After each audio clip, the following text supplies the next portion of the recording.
we go.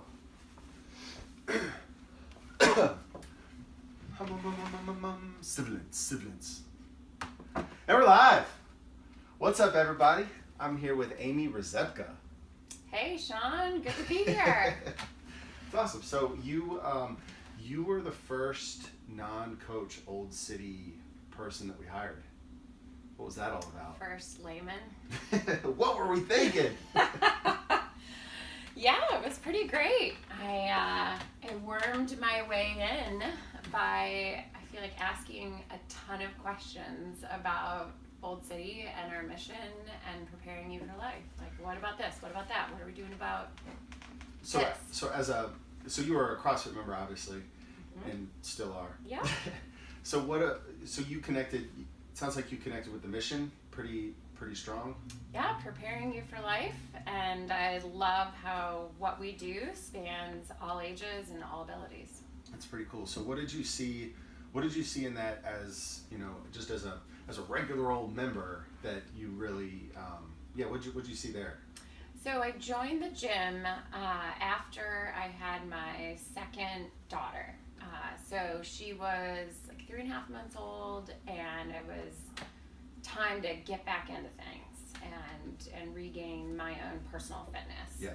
So Old City was the closest gym to my house. Boom. And I went in and joined, having never lifted a barbell. Really? So did you do something similar after the first daughter, or because you said you joined after your second daughter? So what happened after daughter number one? Can we name the daughters? Is that we can? okay? So daughter number one is Grace. Yes. And daughter number two is Anne. Absolutely, and Grace is turning 6 in just a couple weeks. What? Which is crazy. That's nuts. So so after I had Grace, I was still climbing the corporate ladder and convinced that I could do it all. Got it. And I had my MBA. I was in the corporate world doing HR work and loving it, and just scaling the ladder. Yeah. And I was a parent, and I was going to do it just the same as it always been. Yeah. And that worked pretty much until I had my second child. Okay. And then it didn't work anymore. Right. So after Grace, it was focused on career, and there wasn't like, did you do anything to get back in fitness? Were you doing fitness stuff then, or was it just sort of kind of what a lot of people do, running, some yoga, it was eating very mismatched, haphazard. Yeah. I think I relied a lot on being previously like in decent shape. And after having kid one, it was pretty easy to get back into that shape. What were you doing for fitness before Grace? Pre-Grace. Pre-Grace. Can you remember that far back? I know. I was just gonna say what? 6 years ago. Not enough. I know that. Like it was fitness was a little bit of like an afterthought. Yeah, for sure. But it sounds like it was enough, because it was something, to be sure, because you bounced back after Grace, doing, based on the momentum that you had going into the pregnancy. Yep. And I've always been active. Right. So I swam growing up, and then in college I started getting into triathlons. Cool. And did triathlons for a little while, and then just kind of did the, bounce around on do yoga, go out for a 5K, try a Zumba class at work, or, whatever. But being active and skiing and, all just biking everywhere, like things like that were what was really important to me. Yeah, that's awesome. So you had Grace, and then it was, the corporate grind is, I think you claimed it, or I can claim it, the corporate grind. So what does that look like as a mom with a kid, and you and your husband both work, and how did that life look? Ultimately, what I've realized it looked like, it's hard to see I think when you're in it, at least it was for me, Yeah. was I was taking care of everything and everyone except for myself. Oh, yeah. So the first things that go, I feel like, when you become a parent are your eating, your sleep, and your fitness. Wow, yeah. Because you're there to serve, others. But I would imagine you quickly realize that if you're not taking care of yourself, no one else can be taken care of very well. Exactly. So did it take Anne to make that realization full force, or did you start to see it, did you start to see the patterns with Grace, or did it take sort of like a slap to the face? Was it a moment, or was it an evolution? It was an evolution. Yeah. I had a lot of health problems after I had Grace, and so I spent a lot of the year after having Grace, when I wasn't pregnant with Anne yet, Right. kind of getting myself physically back. Was that pregnancy-related health problems? Yes, delivery-related problems, and I actually had surgery when Grace was 4 weeks old, and had a lot of complications, and so I actually spent a lot of time doing physical therapy and kind of getting my own core back in shape. Yeah. And then I got pregnant when Grace was like 1.5.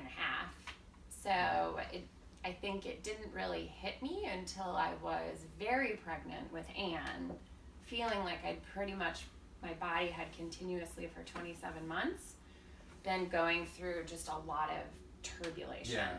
Did you feel like the complications after pregnancy number 1, did you feel like you ever got over the hump and got back to feeling normal, or did it just,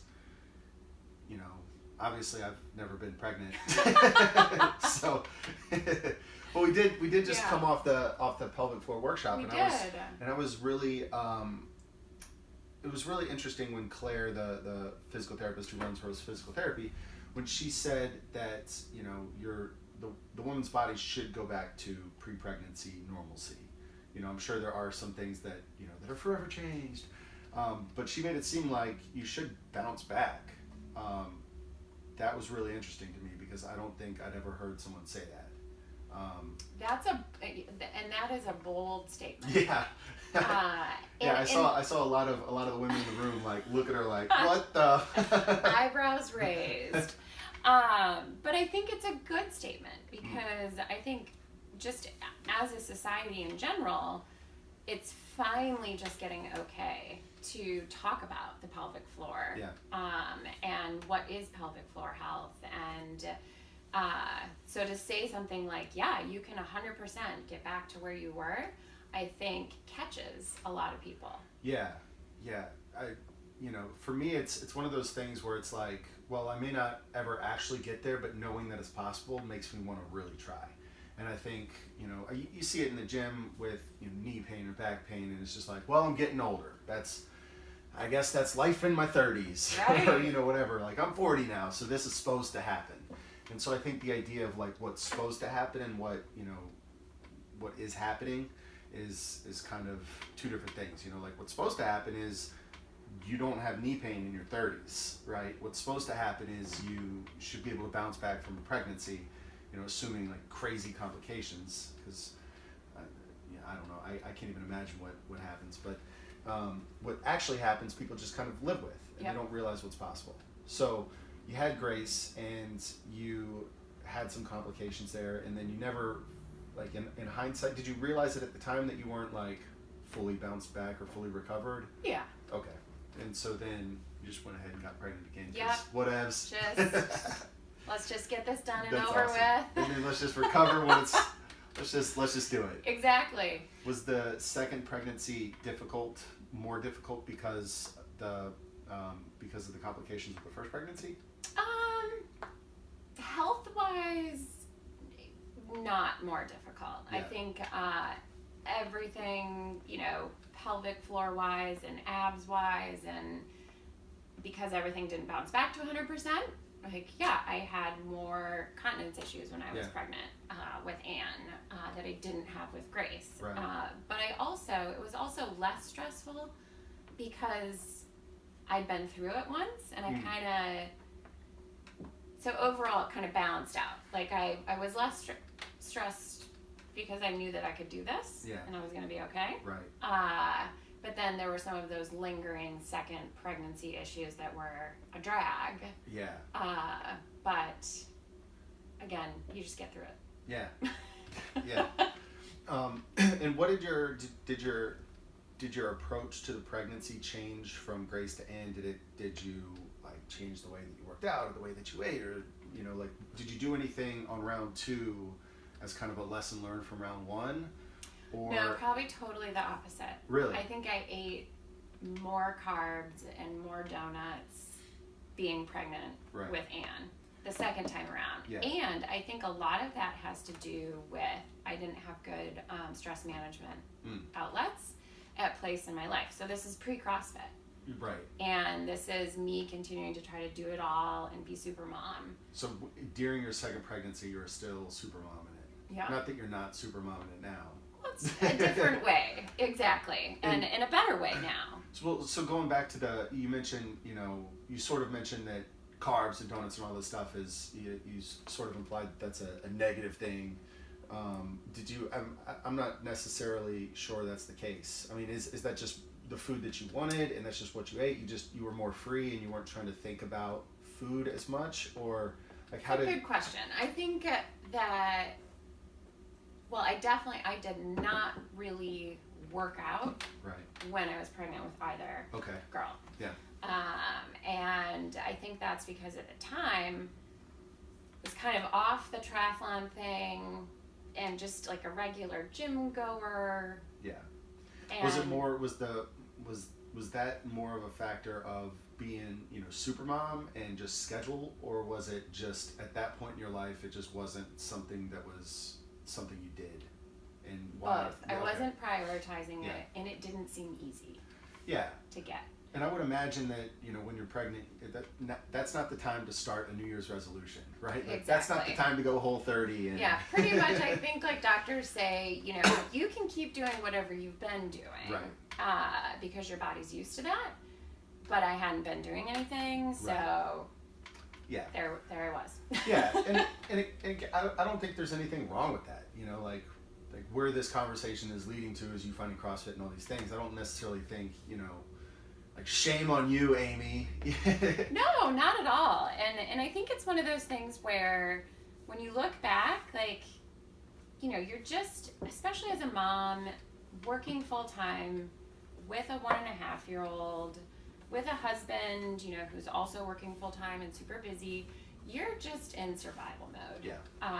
And I think, just getting through the day in one piece and feeling like work is still afloat, family's still afloat, meaning like kid is alive, husband is, remotely happy, and so it's just easy to get into routines. For sure.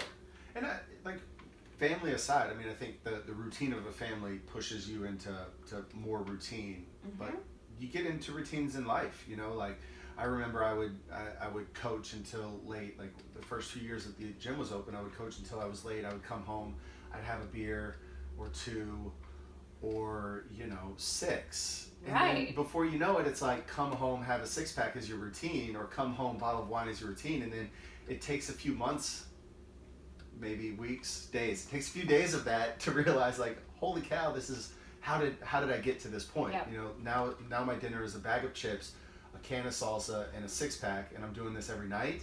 Like that's not a healthy routine. Right, that's not a good routine. Absolutely. And for the pregnant mom, it's like collapse on the couch, turn on the TV, look for some comfort food. Right. And that's what was happening. So I think that's very similar. Yeah, and sometimes it takes a little bit of perspective. It takes some.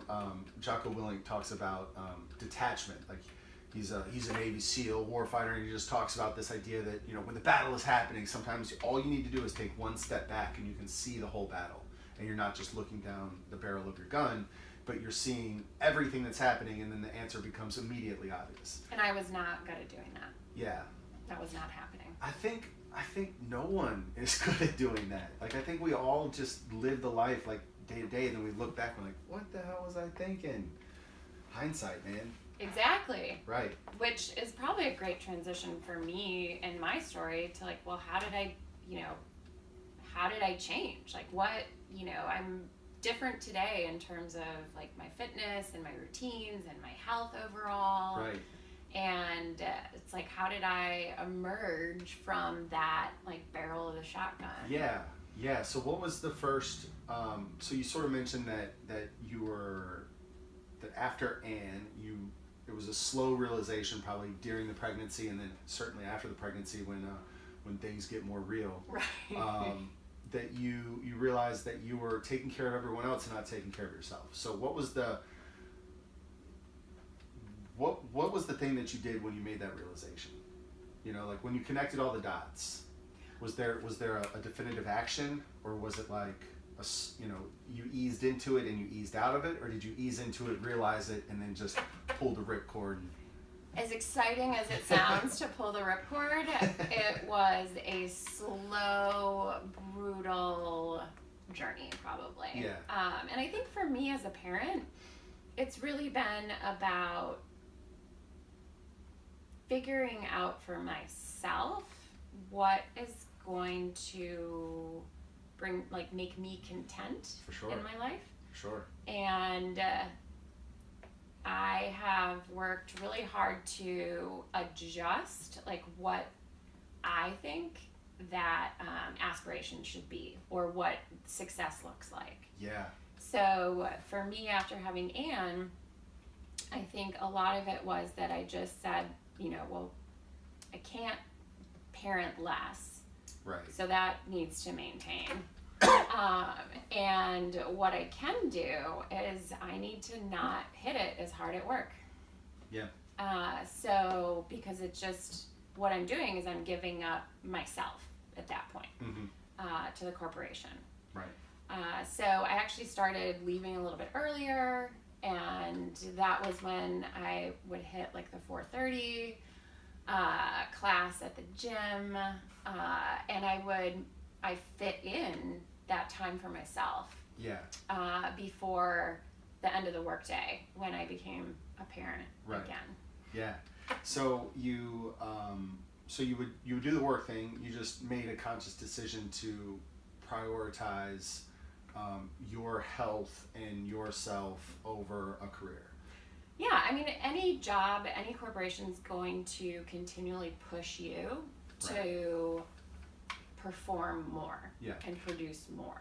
Yeah. There's no stopping point. Was the corporation, was the evil corporation, I mean, was that a conversation you had with him, or was it just a mental switch and you just started doing things that you knew weren't going to advance your career but were definitely going to advance yourself? Or was it like, hey boss, here's the deal? A little bit of both. Okay. And I was really fortunate to have a great manager at work. And she eventually left to go work for a different company. But when she was my manager, she just did a great job of questioning me and saying, what is it that really motivates you, and what is it that makes you, happy at work, and why are you here? And I think ultimately she helped me realize that this getting to the top that I talked about earlier, and had always envisioned, you get your MBA and you go into the corporate world and you're going to ascend the ladder and I'm going to be a VP and all this stuff, wasn't bringing me that contentment or happiness, or that pursuit wasn't filling up your cup. Nope. And she kind of helped you realize that. Absolutely. I think that's a really important point, because I don't think necessarily this conversation is about like, moms out there, stay at home with your kids, be a better mom. I think the conversation, at least what I'm hearing and what I believe, is it's about filling up your cup so that you can fill up others' cups. If your cup is empty, then you're not a service to anybody.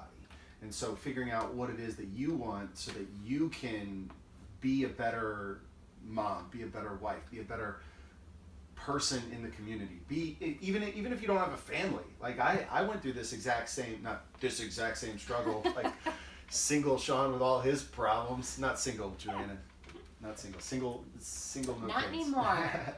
But I went through this sort of with the gym, you know, like the gym started to suck my life out of everything. I mean, when I was in the Navy and on the submarine, my life was like, I was doing so many cool things, and I was at the busiest I've ever been in my life. You know, I was growing basil hydroponically.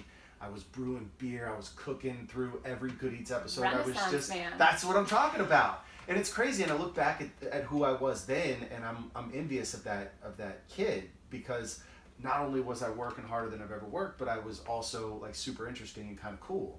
And then I started the gym, and it consumed everything. And then that's all it was. And then there was nothing. And I remember I was talking to somebody, and they were saying, okay, so what do you like to do? And I was like, that's a really good question. And I started saying things that I'm supposed to like to do, you know, like, oh, I like, I don't know, going to museums.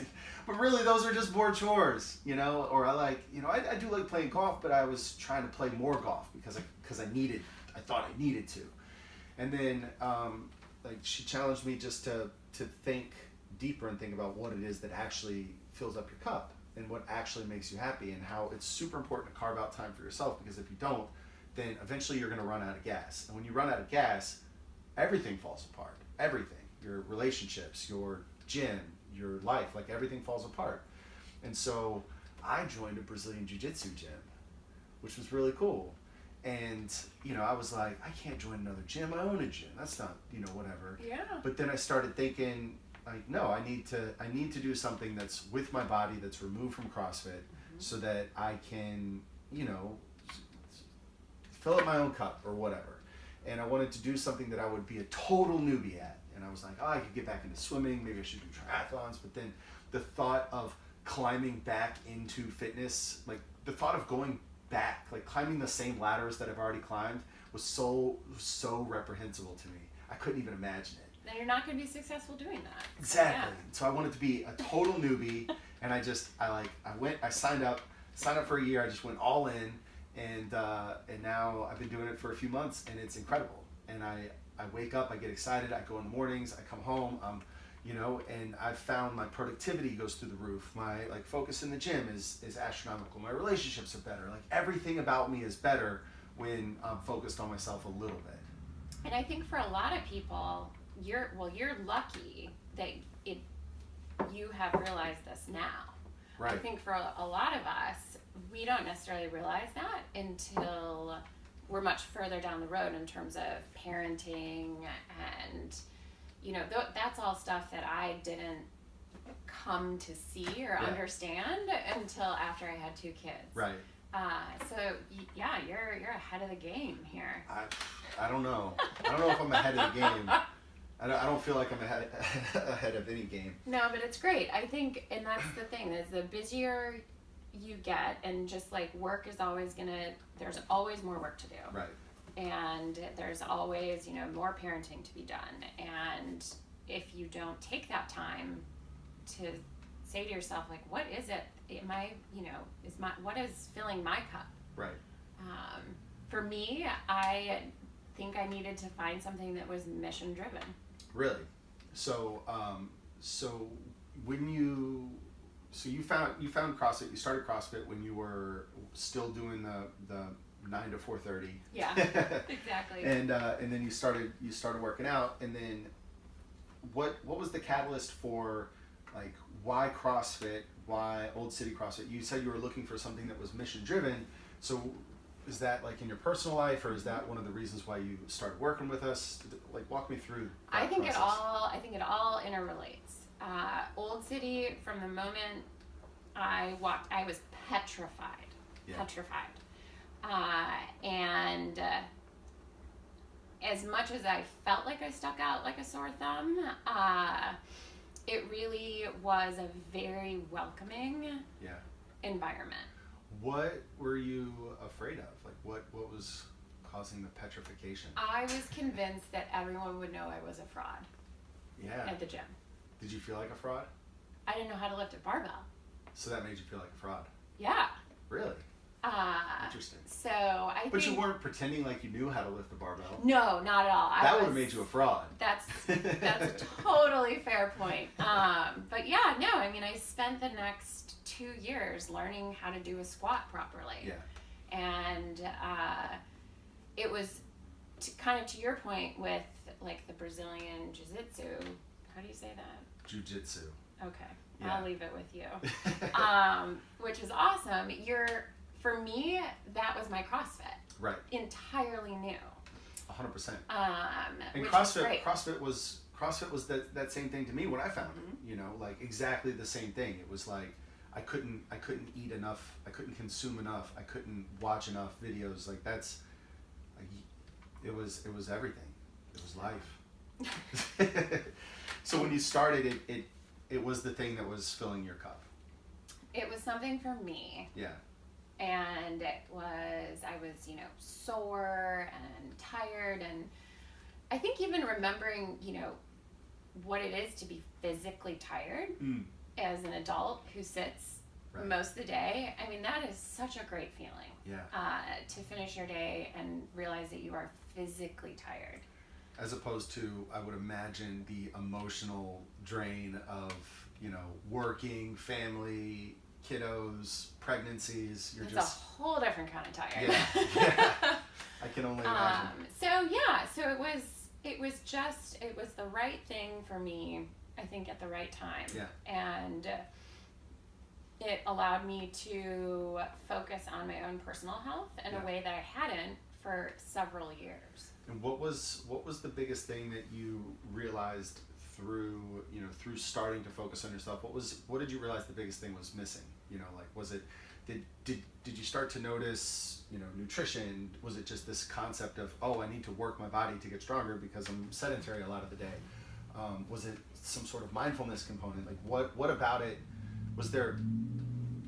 I need accountability. And I need to be coached. Yeah. I'm the type of person who will walk when I'm running until somebody rounds the corner, at which point I start sprinting. Yeah. Like, oh yeah, I've been running this fast, you know, this whole time. I think that's a swimmer thing. I don't know if that's like a QED theory type proof. Right. But I am identical. I remember, I'm sure you're the same way. Did you ever have to make up practices, like go to the pool when the team wasn't there and the coach would write a practice down and you had to make it up? Yes. Yeah. How much of that practice did you do? Like, I mean, unless the coach was standing there watching me the entire time. That's ridiculous. No, total fail. Yeah, totally. Even if the coach is standing there the entire time, I'm still like easing up on it. Anyway, it's 100%. So yeah, I'm the same way. And you found that accountability. You found that a similar accountability as you might have had in swimming through CrossFit. Just you show up for the class, the coach is there, the community, the people are there. Mm-hmm. You feel like a fraud. Yep. I'm self-selecting into the new area. They're like, if you've been here for 3 months or less, you can come over. We're going to go through the movements. And I'm like, yep, I've been here for 1.5 years.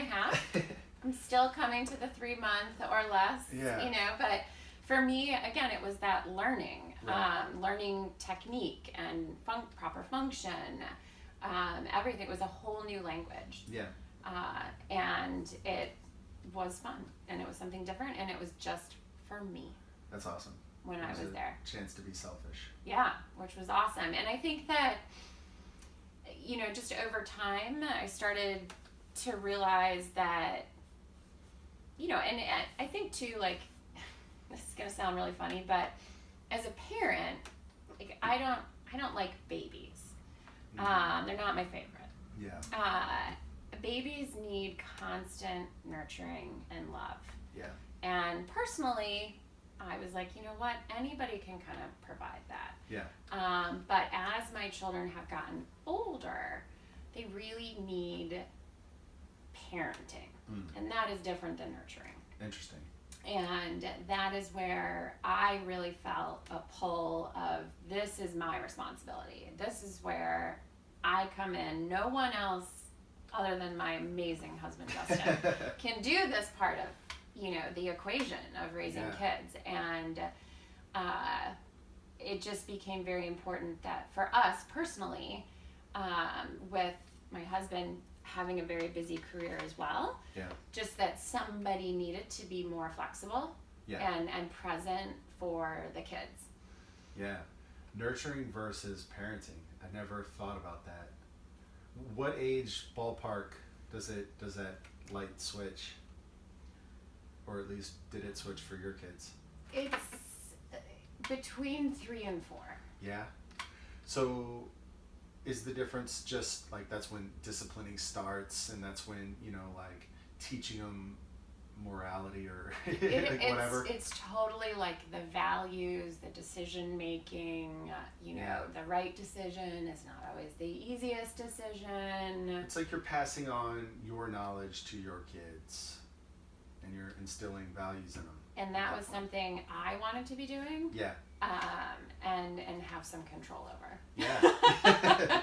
And not just society. Yeah, no, I mean that makes a lot of sense, because I would imagine, because I don't have kids, I would imagine in DC there's so many parents, there's so many families, there's so many kids, there's so much pull in so many directions that it would be easy to let, and not that it's necessarily bad, but let other values take hold, and then you start to lose grip. It's out of necessity. You've got 2 working parents, and you need childcare, and it's so hard to find childcare and daycare and nannies, and then school starts, and they're in school all day, and then they can do aftercare, and so I think it's for so many parents, it's not a choice. Yeah, for sure. But what happens is you as a parent, then you don't have the time to focus on yourself, like we talked about earlier. Yeah. So I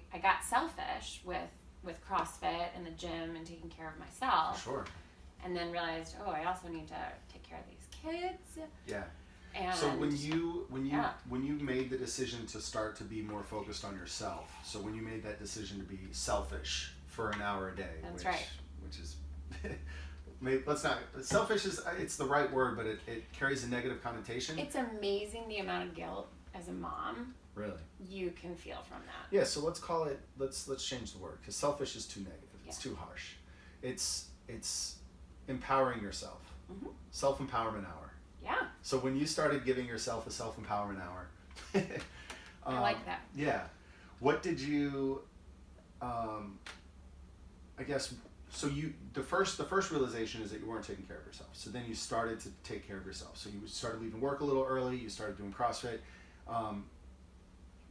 What changed in your life? What did you notice in your life, and how did that happen? So you mentioned that you started to notice that you wanted to reprioritize your kids, and the difference between nurturing and parenting, and you noticed that. Was that the first thing? Was that sort of like the next big catalyst, or was there something in between? Or I'm fascinated by this. Here's the question. Okay, so you're sort of stuck in the rat race, right? Mm-hmm. And you broke out of the rat race. I want to know everything involved in how you made that transition, because I'm sure there's so many parents, so many people out there who see similar things. And I get this all the time with the gym, like I was in the 9-to-5, corporate rat race, hating my job. And now I'm doing a job that I'm like literally so fired up and excited to do every single day. And I get questions all the time like, how do I do that? And maybe I have an answer, maybe I don't. I don't know. Yeah. I want to know your answer. I think for me, personally, I had to have passion around something. Yeah. And for me, I think that professionally very much became the opportunity to help grow family programming with Old City. Which is the job that you sort of evolved into. Mm-hmm. And we hired you initially for that, and then... and then I was a general contractor. Yeah, so for those of you who don't know, basically like the day after we hired Amy, we brought Amy on to help us with our swim program. We were doing CrossFit Kids at the time, and that her role was going to be to really help with those programs. And that was basically the day that we signed the lease for the new gym at 1007. And we're like, so Amy, all these things that you were passion driven and wanted to do, how about you don't do those and you build the gym? Because we can't really do any of these things until we have the gym. Yeah. So, yeah. And that's where, again, like, I wouldn't have been willing to go down that path of helping, get 1007 open. Yeah. If I wasn't passionate about our mission. Yeah. And so we've loosely talked about the Old City mission a little bit, but it's preparing you for life. Absolutely. Which is the name of this podcast. Oh my goodness. Incredible. This should have been our first podcast. What does the mission mean to you? For me, personally, I think it's very similar to what I've heard other people say, and I think what I've heard you say, and that's that, being a part of CrossFit has allowed me to do everything else a little bit better in my life. Yeah. Than it would be without CrossFit originally. So, if I have my self-empowerment hour, yeah, I'm a better parent. I'm more motivated to cook a healthy dinner. Yeah. Good propels good. Yeah. Yeah. I'm talking about Jocko Willink a lot recently because I literally have, I just finished his second book called Discipline Equals Freedom. And he talks about the path. The path is think of the path as like all the things that you do in your life to make your future life better, and getting off the path makes your immediate life better, right? Like staying on the path is walking past the donuts. Getting off the path is eating the donuts. Staying on the path is working out in the morning at 4:30 when you wake up, and whatever. And he's like, good fuels good. The path fuels the path. He's like a lot of research shows that self-discipline is like an energy tank that depletes throughout the course of the day. So you can look at a cookie first thing in the morning, but then when you come home at night, that cookie looks so much better and you're more tempted to eat the cookie. Now, I guess while that might be true, what you're saying and what I believe as well is the more you stay on the path, the more you want to stay on the path. Absolutely. Right? And so if you have that cookie at lunch, you're like, well, screw it. I had the cookie at lunch. Might as well have this bottle of wine for dinner. Yeah, I think that's very true. I mean, Yeah. I think I'd be interested on what his philosophy is about deviation periodically. Yeah, I can tell you. I can tell you his philosophy. He does Q&A on Twitter, which are hilarious. Oh, And somebody said, follow him. Yeah, somebody said, Jocko, do you eat dessert? And he goes, very occasionally after extreme brutal exercise. And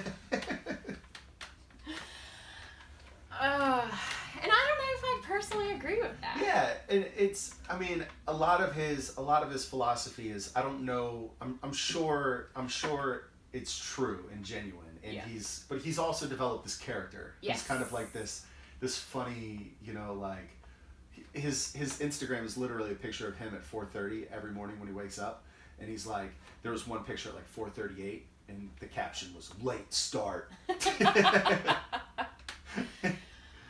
Sounds like a very disciplined man. Yeah, exactly. Well, Yeah. discipline equals freedom, and Yeah. and I think a lot of people read that book or look at Jocko and they're like, well, I could never do that.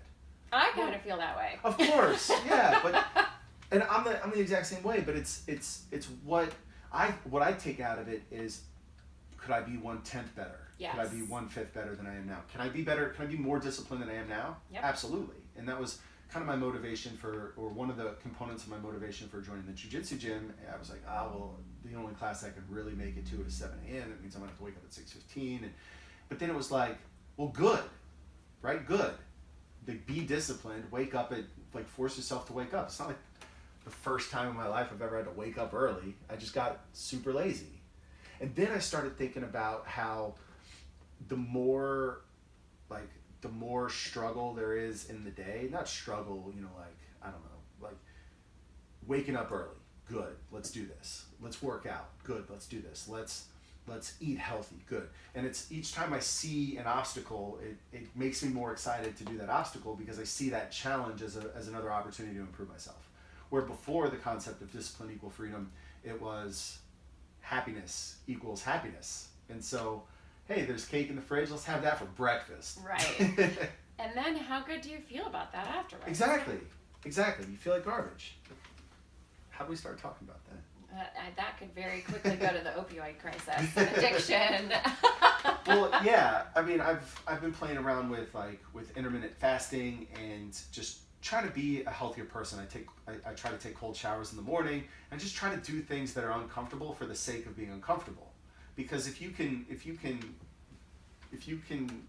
accomplish those things, then everything else in life falls into place, right? If you can wake up in the morning and go face forward to a cold shower, then answering emails are a whole lot easier. You know, it's like, oh, I just did that. The SEAL admiral who talked about make your bed first thing in the morning. You know, like, take control over things in your life that you can take control over, and then things that you can't take control over will feel more in control. Yes, like as a parent, you can do as much as in your control the night before school starts.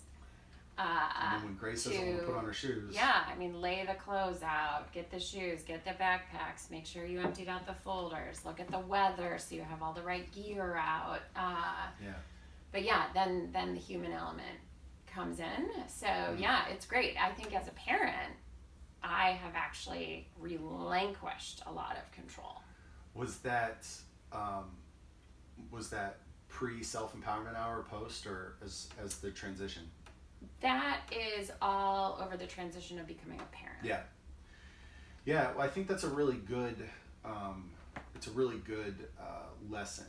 The idea of just letting go of control. And recognizing, to your point, the things that you can control, like making your bed in the morning. Yeah. And then the things you can't necessarily control.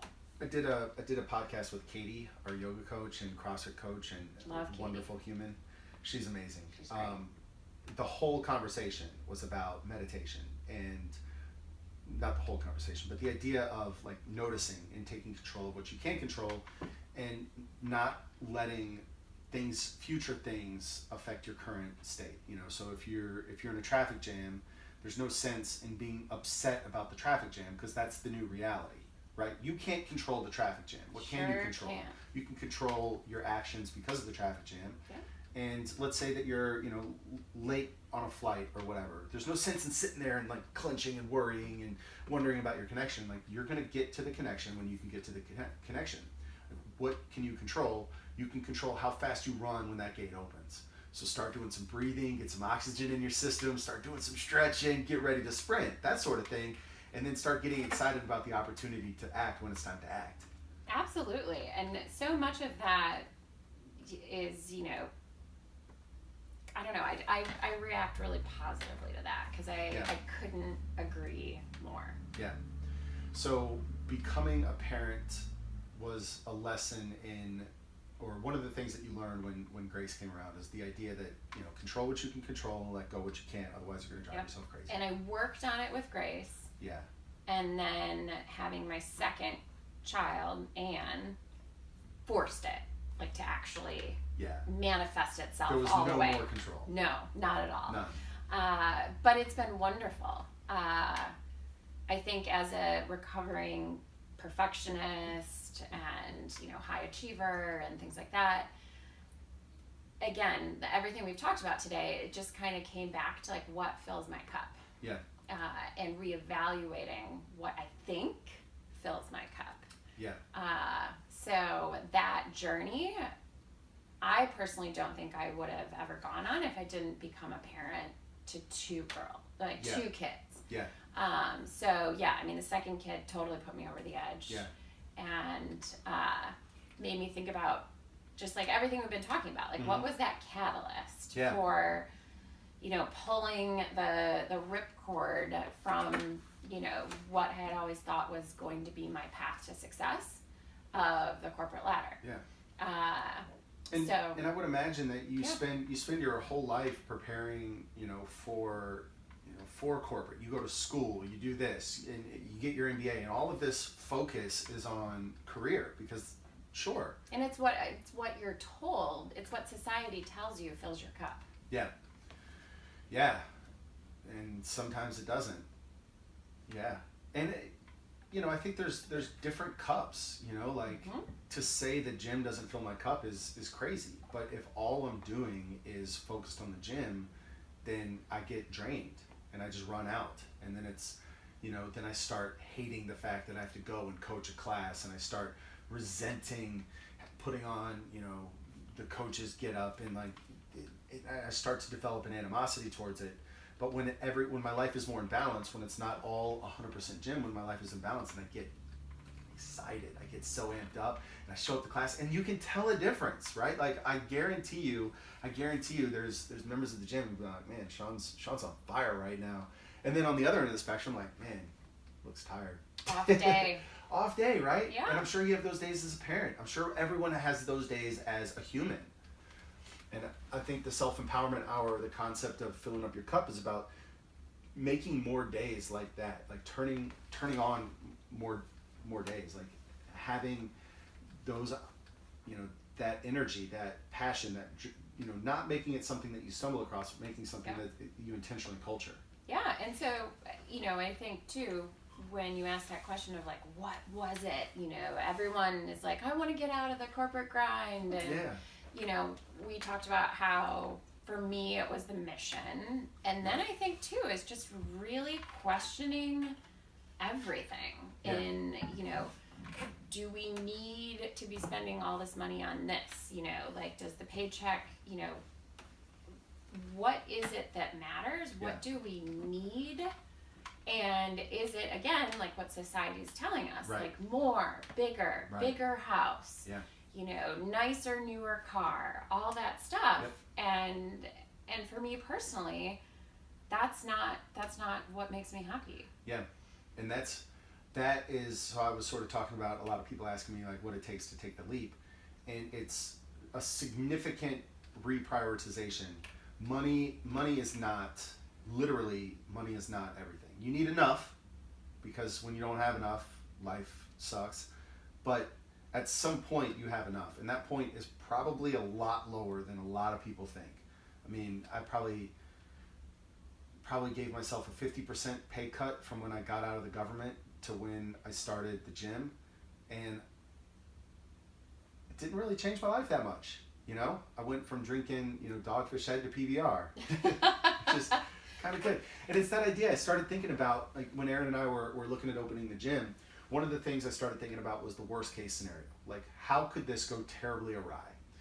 And, it's, you invest all this money, you take all this time, and you take this big risk, and you do it, and you fall on your face, and everything fails.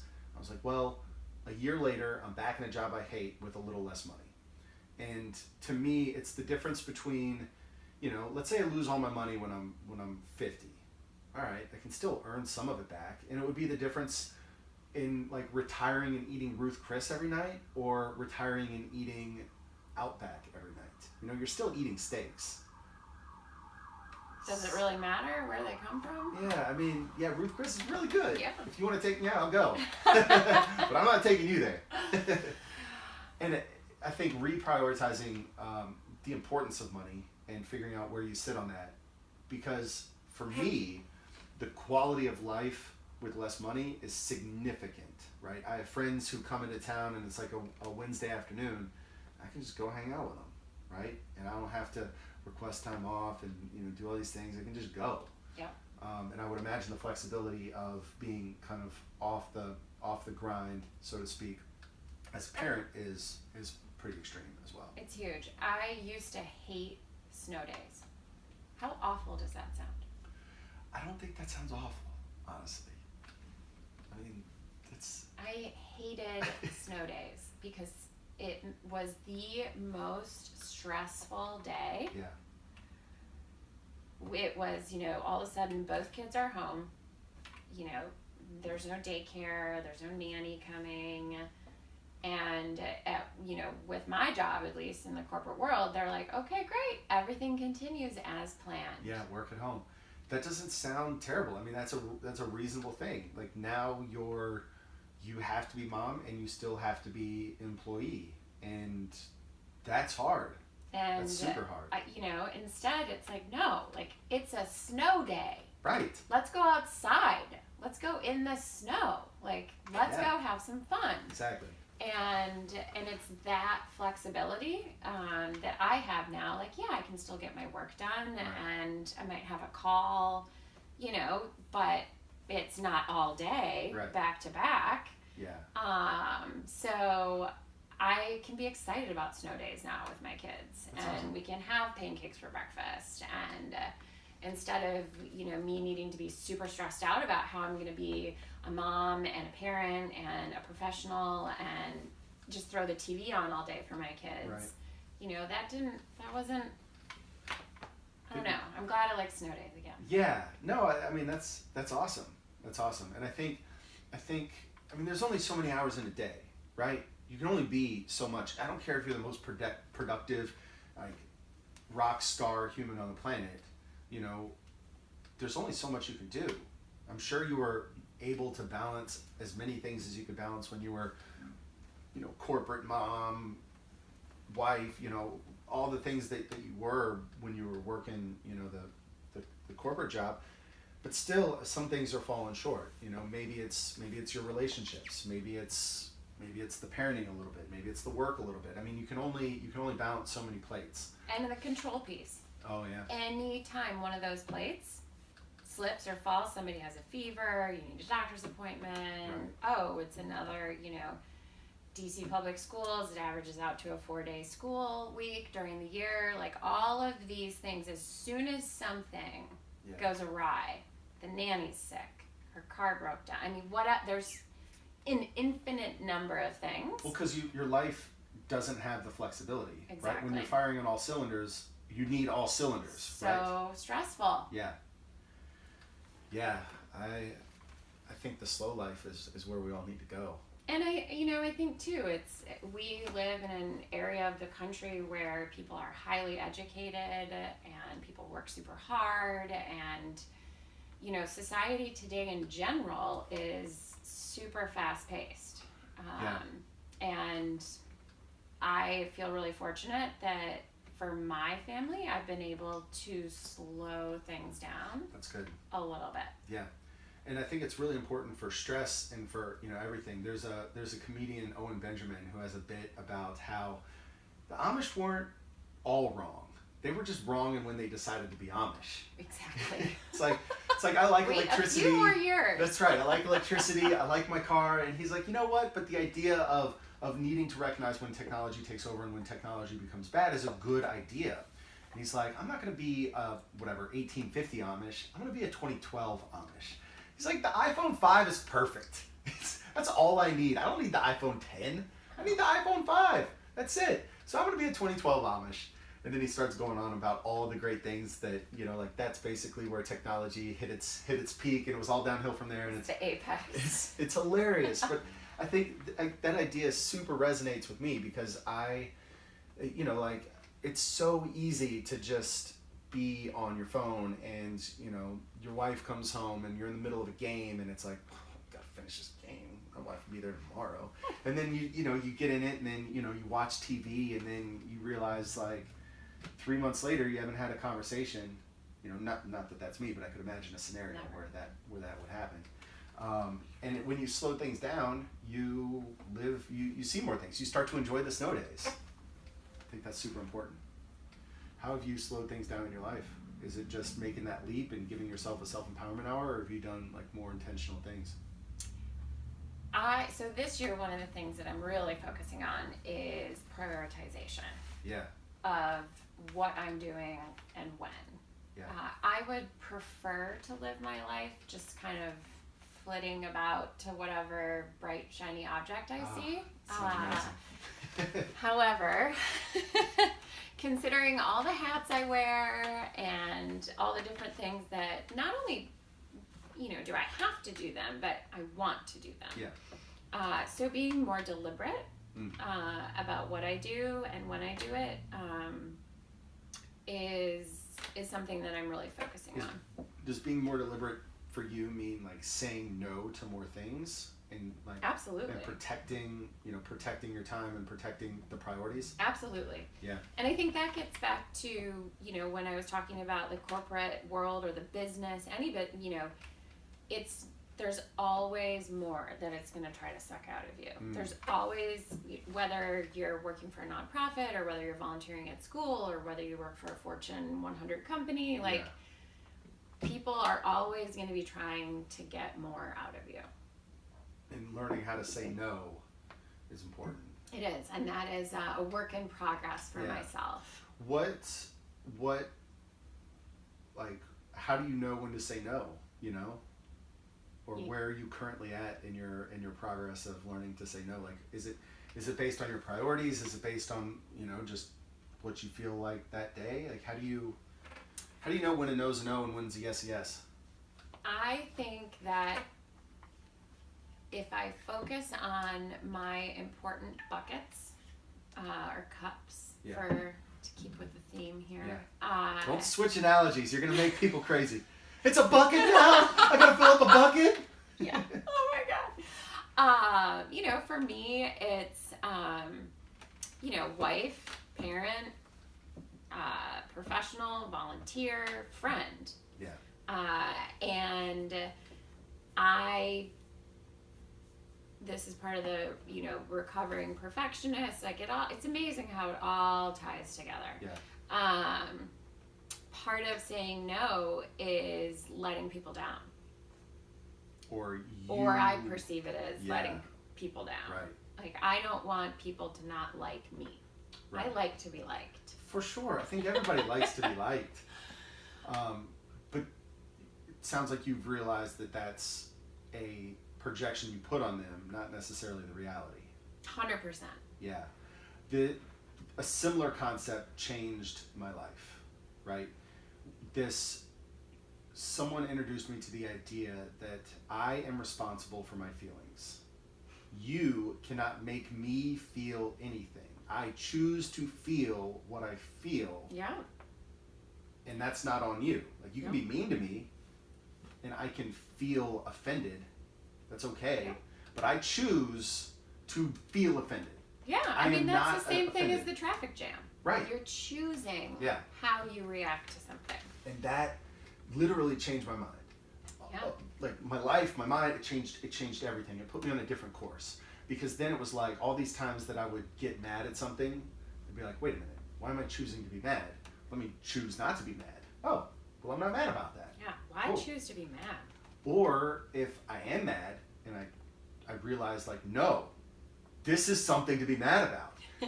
Then you realize that it's something that you need to fix in your life, right? Like, it gives you an action. It's like, why am I mad about this? I'm mad about this because this thing that happened in my life was wrong, and this needs to be addressed, and this needs to be fixed.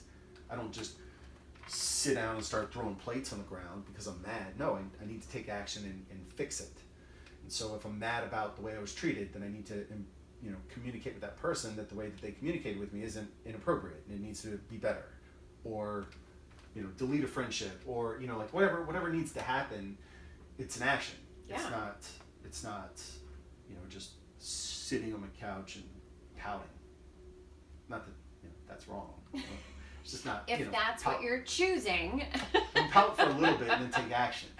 Absolutely. And that's the thing, is life is going to constantly throw obstacles at you. For sure. Regardless of whether you're in the corporate world or you're a parent or, or not a parent or, self-employed. Like, there's always something. Those plates are always going to be tipping. And, I'm having surgery in 2 weeks. Tore my ACL. Skiing. Sucks. Come on. Totally sucks. But getting to your point, like, I had my temper tantrum on the mountain right there, so pissed. Yep. I knew exactly what I had done.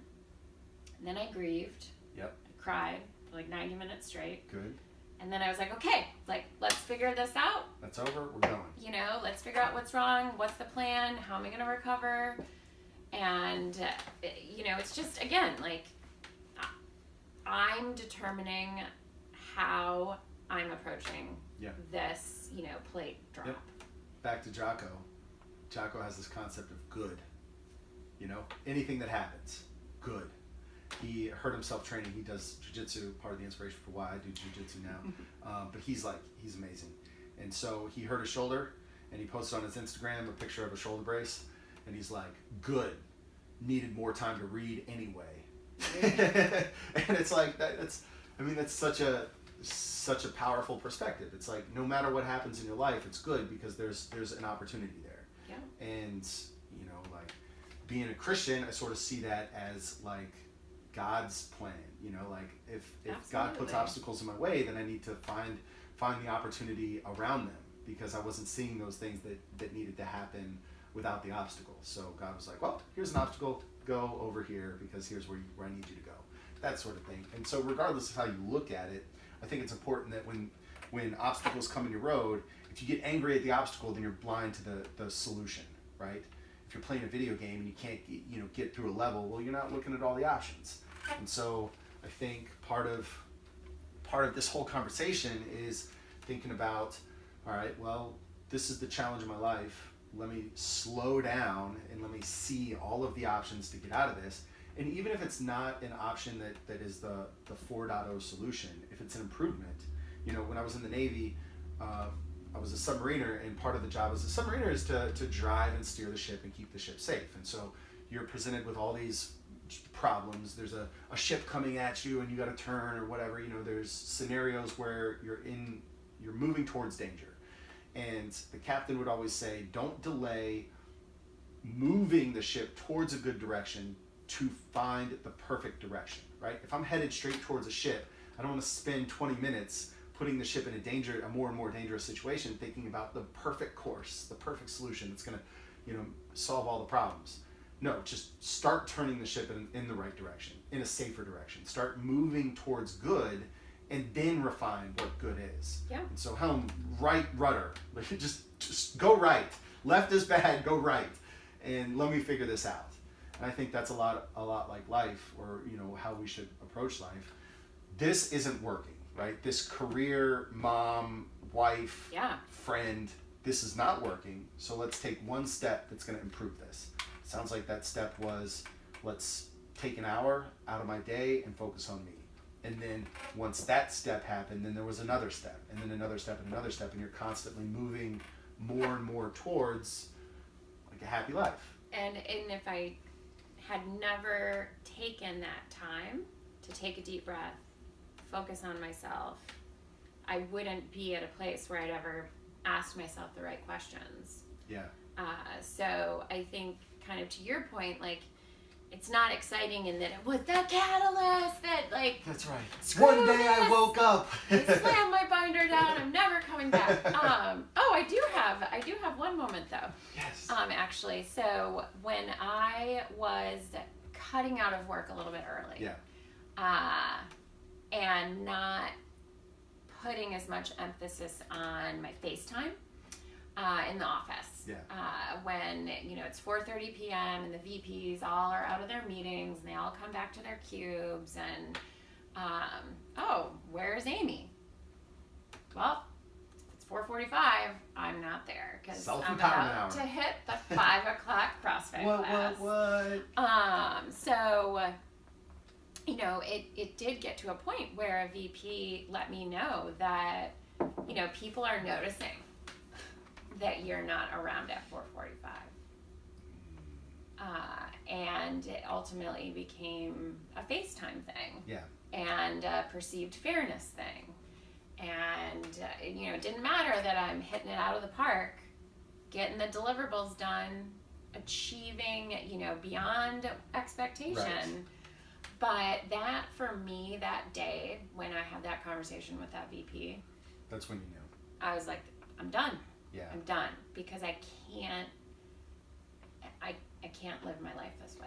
Yeah, that concept of perception versus reality is ultimately what drove me out of, first out of the military, and then second out of the government. Because I remember, we had just graduated college. I went to the Naval Academy. We were just graduated college. We're meeting, all the submariners are meeting with this high up submarine guy. And we're not even submariners yet. We just selected the submarine service. We haven't even been to nuclear power school. I mean, the road in front of us is so long.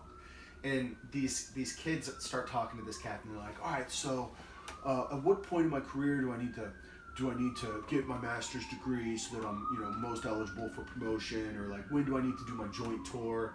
And I was like, dude, I can't even look past power school. First off, because I'm so scared of this school. It's going to be the worst 6 months of my life.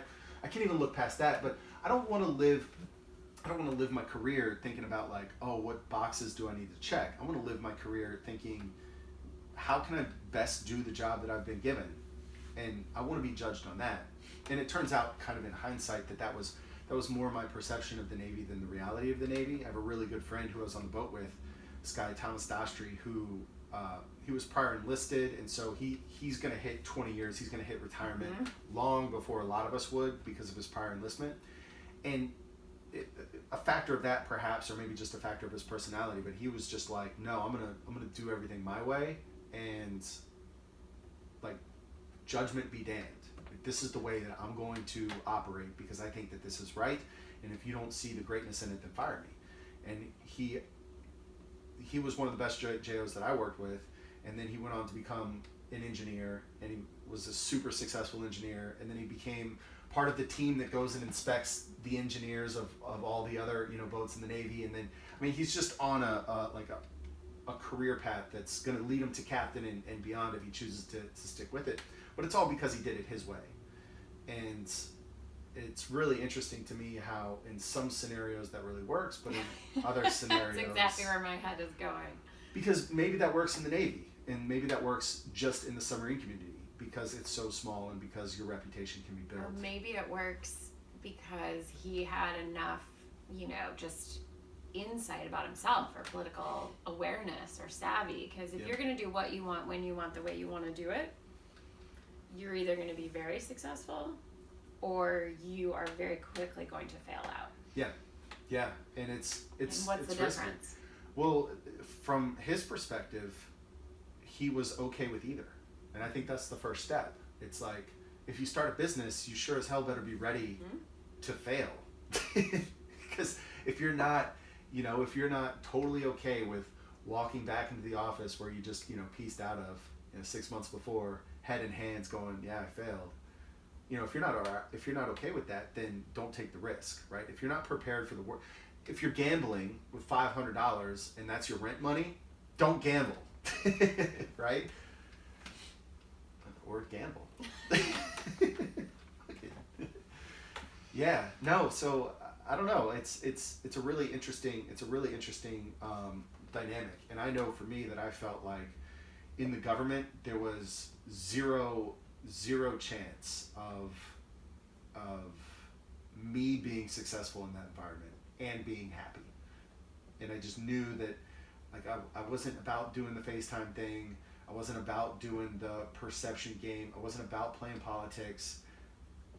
Everything about it. And that's exactly it. I think it's recognizing it's not that you can't be successful. It's that you can't be successful and happy given the requirements to be successful. Right. And I think that's where it's really easy to just continue on without really like saying, wait, what is it that I want to do? What is it? What is that mission that's going to make me happy? Yeah. What is that environment that's going to make me happy? Right. Because then, it's success is empty then. Wow. Success is empty. That's such a, man, I'm going to think about that. Because you spend your whole life thinking that success is the end result, right? Like, I'm going to work hard and be successful. But what is success? Like, for some people, and I guess that's a really good point. I mean, if success is climbing the corporate ladder, but the corporate ladder doesn't mean anything to you, then that's what you mean by success is empty. Yeah. Where, if somebody's super fulfilled by that corporate ladder, then bravo. Like, Good for them. The world needs great submarine captains. Absolutely. not me. Nope. But thank God for the people who fill that job, right? We do need them. We need all kinds. And actually, this is a really good point, and this is something that I don't know if I've thought about, but no matter what it is that you do, you're going to do it better if it's filling your cup up, right? If you're fulfilled by it, if you're passionate with it, like you're going to be better at it, you know. And you'll be better at it than most other people. Right. And the world needs people like that in every position, you know. And if you're not in that position, then take a step towards improving your position, right?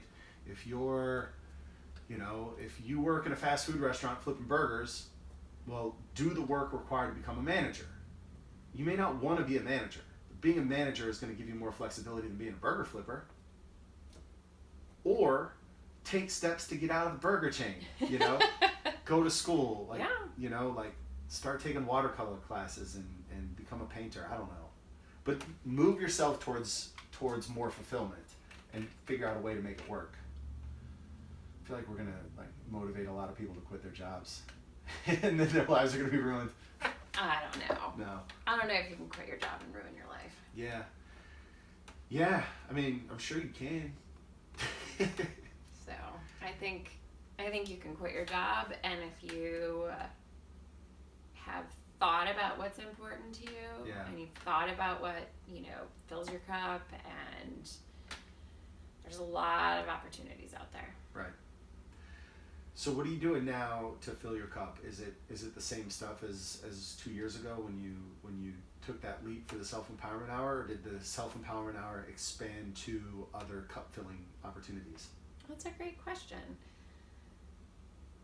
One of the things recently that I have undertaken is going from being a full-time employee with Old City to being a 75% full-time employee. Yeah. And that has been an evolution. And I think, again, everything we talk about, you know, so far with the what is success and how have I previously determined what success is, and now finding what I feel personally is success. Right. Doing less of the professional side and continuing to devote more time to my family. Yeah. So success for you is family driven, sounds like. It is. It's a balance, though. Okay. So yeah, because it's not entirely family driven. Yeah. Because I would go bonkers. So you, for you, the ultimate happiness, like you're not trying to position yourself to be a full-time stay-at-home mom, because that wouldn't be ultimate. Not right for me. Right. And so having the career balanced with the family is what's right for you. Yes, and it's been a continual evolution as my family has changed. For sure. So again, like as those girls get older and I'm able to, you know, parent more, and I need to parent more, I want to parent more, I feel really fortunate that I'm able to be in a position where I can devote some more time to that. Yeah. But it's not been without my own incredible self-doubt and you know, identity crisis again. Yeah. What's the crisis in the identity? Is it like you see yourself as this one thing and now you're reprioritizing that and just coming to terms with who you are versus who you thought you were? Or who I thought I was supposed to be, or what I have thought I define myself as. So I think, you know, part of the challenge for me with scaling back is not necessarily being involved in everything at such a deep level as a decision maker or an influencer. There's just some things that I just can't take on or can't Back be involved in. Back to the control thing. Yeah. The control thing and power, you know, I think they go really hand in hand. And so I think in the past I have really gotten a lot of my own confidence from being a professional who is in a place of power and control. Where do you get your confidence from now? And it's a journey. Yeah, like today. Today? What makes Amy Rzepka confident? I don't know. That's a good question. What makes me confident today is my kids got off to school happy. Yep. We had a family breakfast. Boom. All 4 Rzpkas had eggs and toast around the table together this morning. Gluten. Eggs. Eggs are the number one. I get my kids to eat eggs. That's pretty awesome. That's big. Yeah, you can have a slice of toast with that. Yeah. And by the way, I will too. Yeah. I do not prescribe to paleo. No.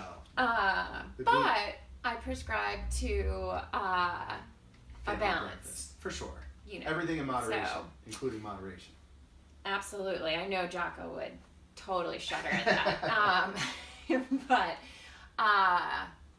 trying to set a good example for my kids too. Sure. Like, mom's not just gonna eat eggs and lettuce for breakfast, right. you know. So anyway, so that was a really good morning. So I'm confident. My family's good. My family's in a good place. And so would you now I get to work. That's awesome. Would you not have confidence if the morning went crazy? Both girls they are do. screaming. I mean, they do but regularly. Does that cause a loss of confidence? I probably more just feel like a little bit of a failure. So yes, I think those probably go hand in hand. Yeah. Yeah. I mean, I don't know. It's part of my responsibility now. For sure. How do you balance that with, you know, like the control conversation that we're talking about, like letting go of control, and because from the outsider's perspective, how I would look at that is saying, could you have done anything better? Could you have prepared better for that? Yeah, for that and the answer is 100%. Possibly, but you know, you're talking about what you do the day before, and you're laying out the clothes, and you're checking the weather, and you know, you're doing everything in your power that can realistically prepare for that morning. And some mornings just aren't going to go well. Yep. And so, I would challenge, instead of me preaching to you about how to live your life, let me tell you how I live my life, and then you can react to that. Listen, Amy, here's how to be a better mom. Well, and that's why, you know, showing some vulnerability here. For sure. Yeah, it's not perfect all the time. Sure. And I look at the gym as my baby sort of thing, right?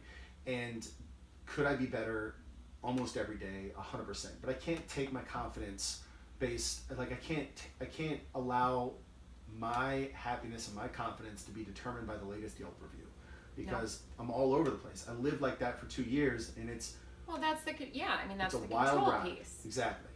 And so what I had to learn is to detach myself from outcome and attach myself to what I can control. Yep. What I can control is my effort, day in and day out. I can control how hard I worked and the effort that I put forward. And if I put forward a good effort, and I try my best, and I do everything in my power to win the day, and that falls up short, I am okay with that outcome, genuinely and sincerely. If someone leaves me a terrible Yelp review, if someone emails me and is mad at me for something, and I look back at that situation and I feel like I did everything that I could have done in my power in that moment to do things right, and I came up short, I'm happy to admit that. Like, yep, you got me. Maybe there's someone out there who can be better, but it's not me and not on that day. That's different than if I let myself down. Like if I went out and had a few too many beers the night before and didn't sleep, and then I woke up and, like if things were totally in my power and then I was disappointing and, someone calls me out on that, thank you. Thank you for holding me accountable to my standards, right? So if I fall short of my standards, then I feel less confident and I feel disappointed in myself. But if I meet my standards, then I feel confident I won the day. And I am controlling my thoughts and my actions based on evaluating myself to my own personal standards. And if I meet or surpass my personal standards, I don't care what you think. Or at least that's what I say. I always care what you think. And yeah, I mean, and I think that in a perfect world where, again, like, those cups all stay balanced For sure. and things don't veer off course, and again, the more variables you add in, the more difficult that is. Yeah. So, you know, you add in spouse, you add in, you know, one human being that's little, then you add in another human being that's little, and you know, you add in again, but there's an infinite number of things that can potentially go wrong. For sure. But I think, to your point again, it's all how you react, and it's what you choose to get upset about. Yeah. And everything, it's like this interrelated circle. Yeah. What I like to think about is trying to be happy, trying to be confident and proud when things go poorly, and having that be my baseline. Okay, so when things aren't operating at 100%, but I'm doing my best and I'm trying to make them work. If I can be happy and proud of what happened on that day, then when days are singing, when days are going really well, then I'm through the moon, like, so, a bad day is an A, a great day is whatever comes above A. I've never seen that. A+, and then, that allows you to like, when days are really bad, it just puts you in a little bit more, puts me in a little more of better perspective, because there is seriously terrible things that can happen in your life, right? Absolutely. But if you're at rock bottom because a 1-star Yelp review, God help you. 100%. And so, I think just finding the absolute perspective and the balance in life, and realizing that what most people are getting stressed out about isn't ultimately that important, right? Again, choosing what you have control over, choosing your reactions to things, and ultimately, for myself at least, being a former perfectionist, it's reestablishing that baseline of acceptance. Right. Do you think of this journey? I guess what I'm getting at is, like, there's clearly been a lot of you can see it one of two ways. There's a lot of self-improvement that's happened in the last 2 years, or it's an evolution of who you are. Do you feel like Amy Rzepka is getting better? 100%, yes. Yeah? So you don't feel like it's not like Amy Rzepka is changing and evolving to the times and staying good for the moment? No. It's Amy Rzepka is becoming a better human.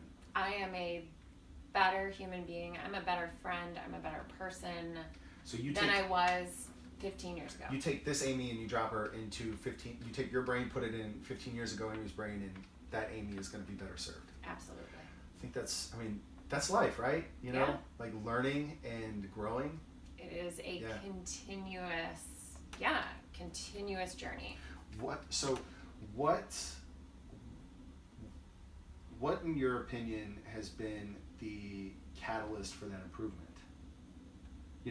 So what I like to think about is, if somebody's in their life right now and they're not happy, what should they endeavor to do to create the self-realization, or to move themselves towards happiness? Have 2 kids? No. Definitely not. I think it gets to the cup. So if you're in life and you're not happy, again, turn that around. What are the small glimmers of happy in your life? What's the point in your day that makes you the happiest? So if you're just saying overall I'm not happy, okay, great. So let's start to drill into that, and out of all of this unhappiness, was the best part of the unhappiness that day. And why is that? You know, it's asking yourself so many questions. Yeah. Just going into yourself. I think I'm a big believer in improving the internal to improve the external, right? If I improve myself, then things around me will improve. Yeah. Right? I'm a better parent, a better friend, a better spouse. Like, the better I am internally, the better everything else that I influence on the exterior is. Yeah. I agree. So, yeah. I think I've been thinking a lot about the concept of challenges lately and the importance of challenges. And I think challenges force us to overcome them and become better, you know? So in some ways, I sort of joked, have 2 kids and your life gets better. In some ways, it's, you know, and that second kid was the mountain got too big for you to climb, and you had to realize that climbing the mountain wasn't your pursuit. Climbing the mountain wasn't making you happy. It wasn't making you happy. That particular mountain. Sure, absolutely, right. But climbing mountains makes humans happy. Yep. You know, it's overcoming challenges and improving things that you can control, I think, creates more happiness, right? What makes me happy? I love having beer. It's really delicious. But 6 beers every night for 2 straight months does not make me happy, right? Yeah. Maybe each individual moment makes me happy, but it's not the long-term pursuit that makes me happy. What makes me happy is getting control of my life, improving my life, overcoming obstacles, being proud that I accomplished something. Like looking back at the gym that we built and being insanely proud of that. Or looking at my submarine service and being like, wow, I can't believe I did that challenge. Or swimming through college. Like, you look back at these big things that you've accomplished in life, and it creates a sense of pride because you overcame the challenge that was required to be overcome, you know? And anybody can overcome an easy challenge. It takes a lot of character and figuring out who you are to overcome a really hard challenge. That's what I love about CrossFit. Because it's a challenge every single time you come in the gym. Mm-hmm. And it forces you to reconcile with who you are and think about who you want to be. Every single workout, you go toe-to-toe with failure. And through the routine, you know, day in and day out, overcoming that failure in the gym, it allows you to grow, improve your relationship with failure, but also learn deeper and deeper and deeper about who you are and what, you know, what sets you back, what you're afraid of, how you can overcome that. And learning those lessons in the gym means you don't have to learn those lessons in life. Or they just become easier to overcome or reflect on. Or but 100%. CrossFit, you will never win or beat CrossFit. Yeah. Because it's the limits of the human body. For sure. And I think taking on challenges like that force you to learn about yourself. And it's, you know, going back to the mission is preparing you for life. The mission isn't, this is the only way to be prepared for life, right? Absolutely. And sure, what I tell people is, like, I truly believe that CrossFit will work for everyone. Yep. But not everyone will work with CrossFit, you know, because it's about you personally and what fills your cup, what drives you, what motivates you. And there's a million different answers. And so obviously we run a CrossFit gym, come join our gym. But more importantly, think about what it is that you need to do in your life to fill up your cup and make that a priority. Because if your cup isn't being filled, then you know, you're not going to be the best you that you can be. And then the way that I think about what cup to fill is, I think about, and I don't know if this is the right answer or not, so tell me if I'm wrong. I think about finding a challenge that when completed, or the pursuit of the challenge, doesn't even have to be something that you can complete, but the pursuit of this challenge will make your life better, or that you'll be proud when it's done. You know, like, I was thinking of jiu-jitsu, and why part of the reason why I wanted to do that challenge is I've never taken martial arts, and if I get in a fight, you're probably going to beat me. And I thought it would be really cool to have that kind of power. and have that ability to, like Jordan Peterson talks about, like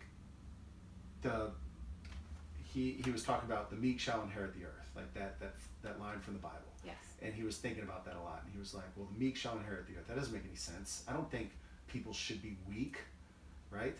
And then he goes into the Greek or Aramaic or whatever the original translation of the word meek is, and I forget exactly what the word is, but what Jordan Peterson says is that meek is originally, like the interpretation should be something to the effect of, it's the strong person who doesn't use their strength, right? So think of it as a man. So it's knowing that I could kill you, but choosing not to kill you, right? It's having the strength to do it, Yep. but being meek in the original definition is having power but not using power. It's very Jocko, very self-disciplined. Very self-disciplined. But think about it, like that's the ultimate, that's the pinnacle, right? Because lunatics are people with power who abuse it, and the oppressed are people without power who get abused. But the person, the person I want my kids to be is the person who has extreme power but the benevolence not to use it, right? That's the leader you want. You want the George Washington who says, be our king. No. Like I stepped down from this, presidency position. And so, like, this is the longest ramble I think I've ever done, but like I want to be the person who has power who doesn't use it, right? I want to inherit the earth. I guess is where I'm getting. And I think, what I hear you saying as well is, the constant, the challenges, and I think the way that I look at it right now is, a lot of my challenges are never going to be complete. Raising two human beings, hopefully that's never complete in my lifetime. For sure. Creating a swim school with Meg. I sure hope that doesn't get completed, because when it's completed, it's over. It's always, and I think that gets back to like the journey of, I don't know, but again, it's interesting because it makes me think about society and, again, like striving for completion, striving for finality. Yeah. When I don't know if that's ever achieved. Right. And I don't think that should be the thing, right? Like if you're like going back to filling up the cup, right? Like if you're gonna paint, whatever, pour your life into painting and you paint an hour a day and make that. Get fulfillment from it. Right. But if your objective is to finish a puzzle, I would challenge you to aim higher, right? Like, because if something can be completed, then okay, sure, like move on to the next one, move on to the next challenge, and maybe within your challenges there are things that you can complete, like if you're... That's where the word milestone comes from. Boom! Dang! Blowing my mind here. But I think that's where to look, like where to look. Nothing in life worth having is found easy, right? That cliche. And I think it's so true, because I think it's the challenge that you overcome through the course of your life that you can look back on and be proud of. Like think of the things that you're most proud of in life. And what are they? What are you most proud of, Amy? What am I most proud of? Obviously, my beautiful, fabulous, smart children. That's not easy. Yeah, no, not easy. We've talked a lot about how it's not easy today. Right. I'm really proud of what I've helped grow with Old City. Yeah. In not terms easy. Of, the swim school and now gymnastics, and helping expand our mission essentially of preparing you for life and broadening the audience that we can reach. It's incredible. I mean, the school that you've helped build, teaching literally hundreds of kids water safety, water survival, and not only that, but like pushing them past, well past survival. I think we just had our first level 10. We've got another one too. With 2 people in level 10. That's crazy. By the time you're in level 10 in the swim school, you are a legitimate swimmer. Yeah. I would say that you're, water safe in basically every environment. It's go to the ocean, I'm going to sleep, right? Yeah. Like kids playing in the ocean. It's kids playing in the pool, kids playing in the lake. Get thrown off the boat. Not a big deal. Okay. put the life jacket down, kid. You're level 10. That's right.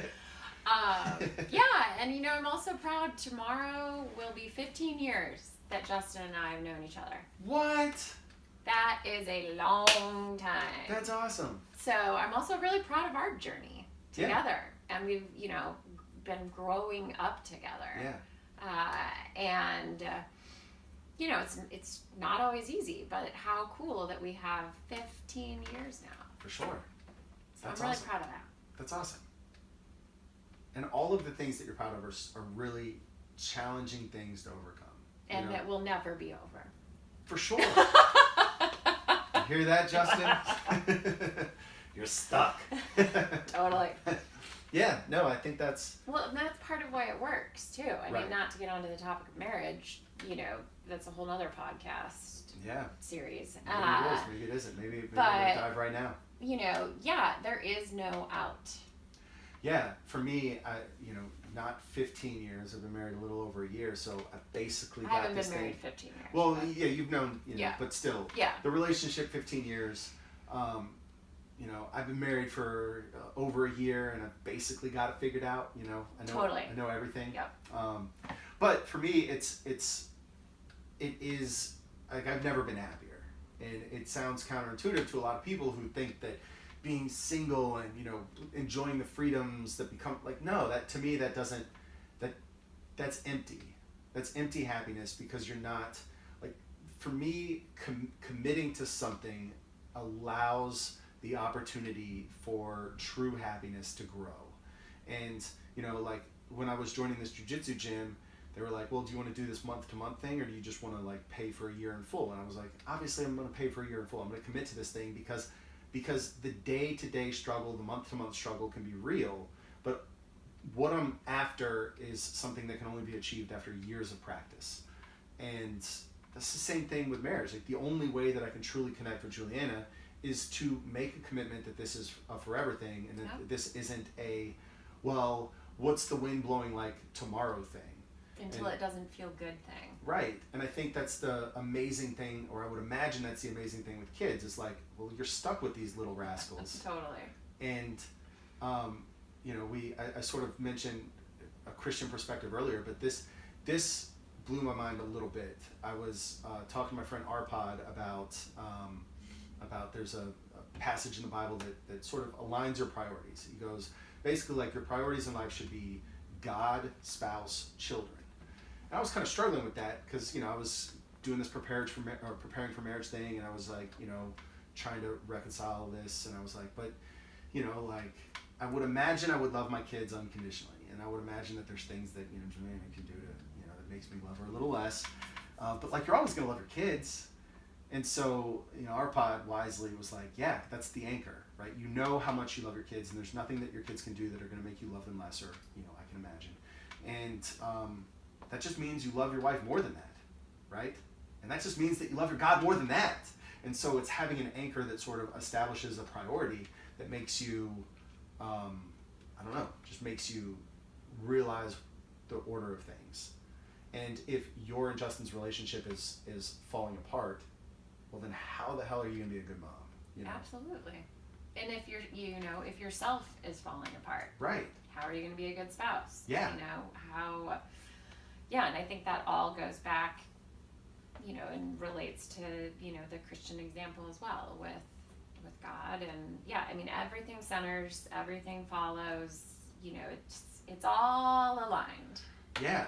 And when things are out of alignment, life falls apart. Yeah. And so, like, one of the themes of this conversation is having the perspective to put things into alignment.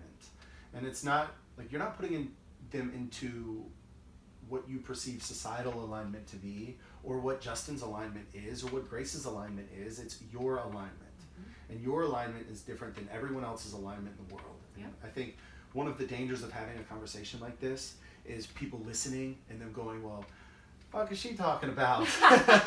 Must be nice. Right. But also not, you know, like, it's about figuring out what your priorities are and moving your life towards fulfilling your own personal priorities, because if you're not fulfilled, you can't be the person that you need to be for other people. And so fill up your tank, man. Fill up your cup. Yeah, figure out what's right for you. Because if you don't, you're not gonna be happy, Nope. and you're not gonna fulfill challenges. It's really cool.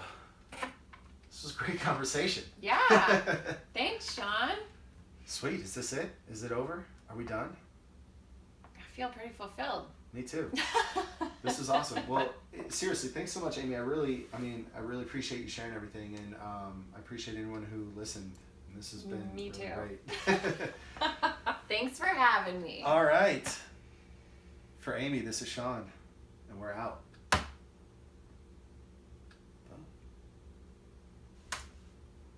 I mean, what is that, like 2 hours? I'm like, I feel like it's like time to pick up the kids from school.